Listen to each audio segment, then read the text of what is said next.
Don't lose your license. Save your license. Do the wise thing. Call Wiseman Lawyers today. 1300-947-352 or go to wisemanlawyers.com.au. Hi, I'm Andrew Wiseman and welcome back to Wiseman Lawyers Court Ride-Alongs, Rockhampton edition. Does your license need saving? Do the wise thing. Call Wiseman Lawyers.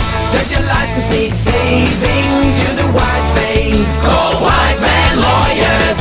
Don't face that court alone. Let the Wiseman team get you back on the road. Does your license need saving? Do the wise thing. Call the Wiseman team at Wiseman Lawyers. Once again, I'm Andrew Wiseman, owner and principal solicitor of Wiseman Lawyers, Queensland's only truly dedicated traffic offence law firm. As I say at the start of every episode, when I say truly dedicated traffic offence law firm, all we do is Queensland traffic law. So if it happened in a car or a motor vehicle and you're either going to lose your licence or go to jail or anything in between, that is all we do, and we only service Queensland. That said, we will literally appear at every single court in Queensland. As I've already said, I'm at Rockhampton today. I was at Moranbah yesterday, Toowoomba earlier in the week, Cairns and Gladstone last week.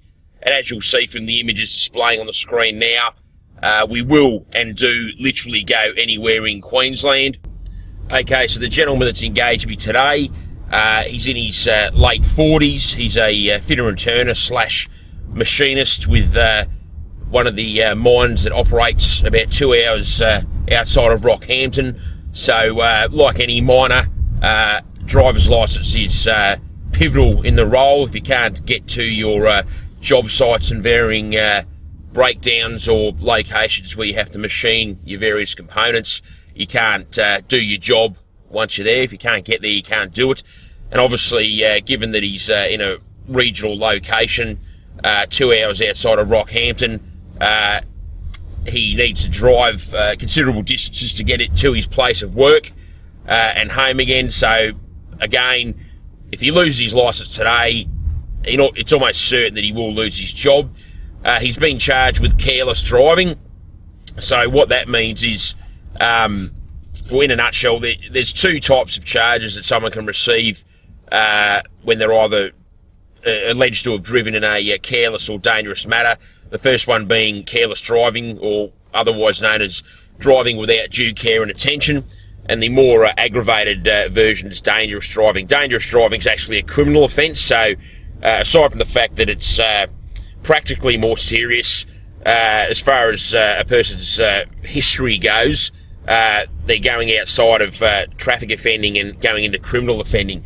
So if someone has some kind of charge resulting from a careless or dangerous driving kind of incident, obviously the better charge of the two is careless driving. And if it's dangerous driving, aside from the fact that the penalties are far greater, if a conviction is recorded, that person will end up with a criminal conviction and a criminal history. And a lot of the times people who find themselves in that situation otherwise have no history, and recorded criminal histories can cause all kinds of problems to a person as far as their employment, travel, insurance, their whole life.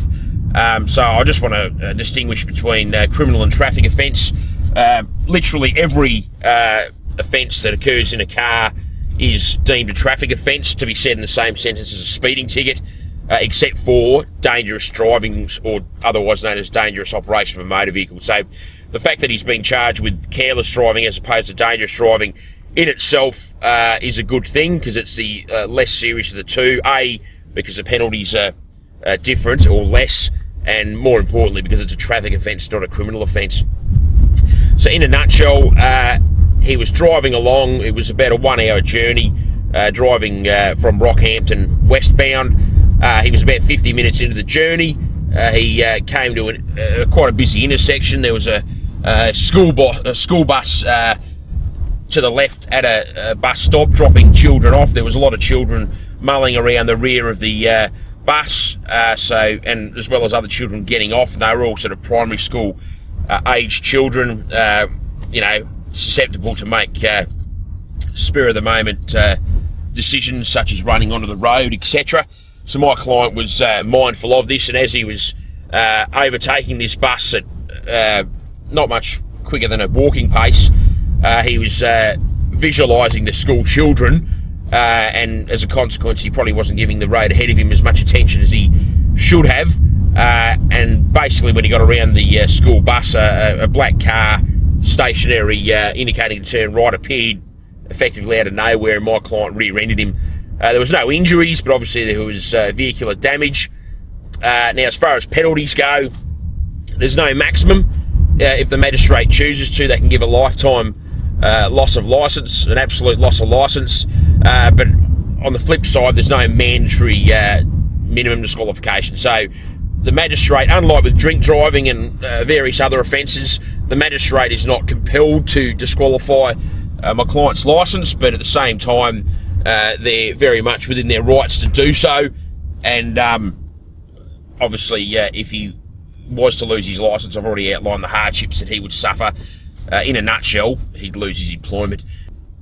So needless to say, my objective today is to try to persuade the magistrate not to disqualify my client's licence and to simply give him a fine only, for a number of reasons. A, the hardship that he'll suffer if he loses his licence. B, the fact that this was, yes, it was careless, but it wasn't willful disregard for the road rules or willful disregard for the law, and I suppose he was caught between a rock and a hard place. You got two different visual aspects that require equal amount of attention.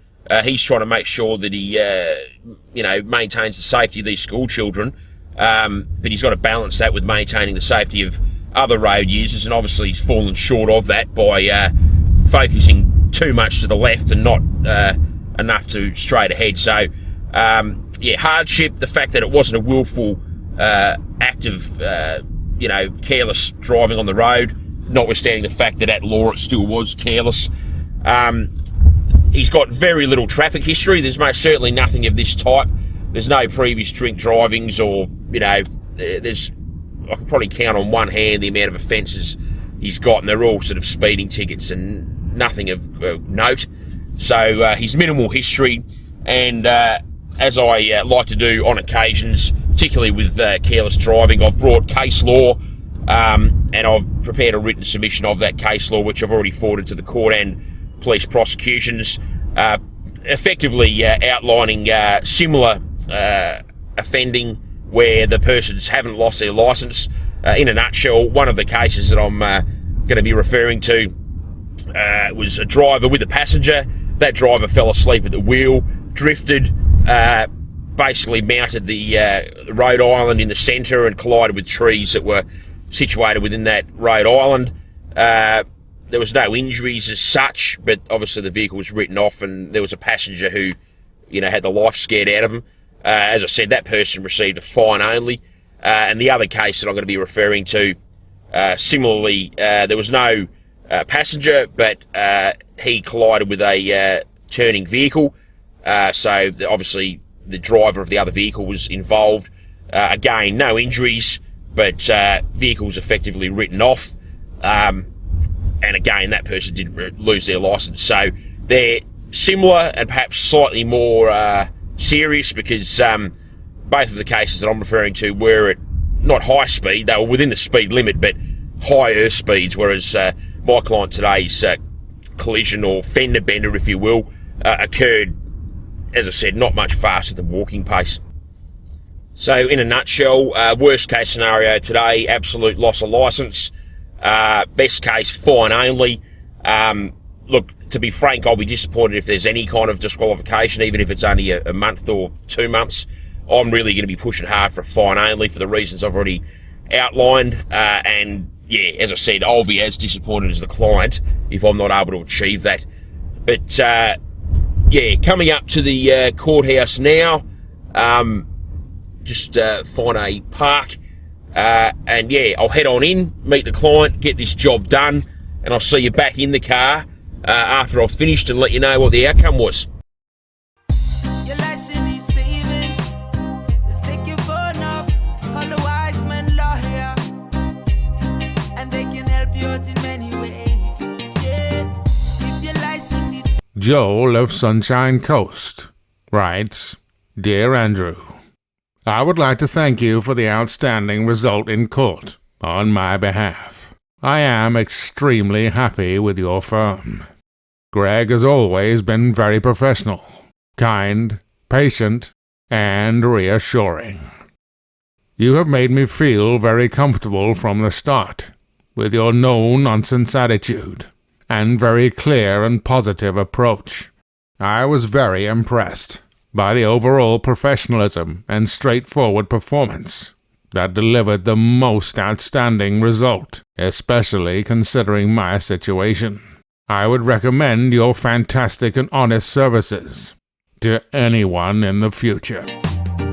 Don't face that call alone. Let the Wiseman team help you out, yeah.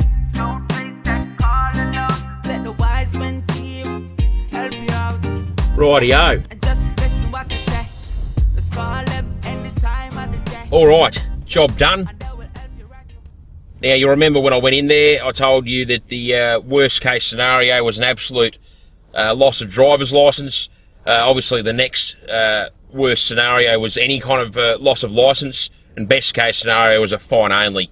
Bottom line, the magistrate agreed that a fine only was appropriate, and the magistrate even made a point of emphasising the fact that he'd pre-read all of my written submissions and the case law and all the other documents which I'd tendered several days prior by email. So yeah, no loss of licence, fine only. Client's ecstatic because obviously he's not going to lose his job, and as I made a point of earlier on, he would have without a doubt lost his job. If you can't get to work in a remote mine site, no one's going to keep paying you, and if you can't drive around from task to task, no one's going to keep paying you for that either. So it goes without saying, client's really happy, and yeah, job done. So now I'm driving to Rockhampton Airport to fly back to Brisbane to start getting ready for a big week of work next week. Thanks once again for watching, and yeah, take care. Does your license need saving? Do the wise thing. Call Wiseman Lawyers. Does your license need saving? Do the wise thing.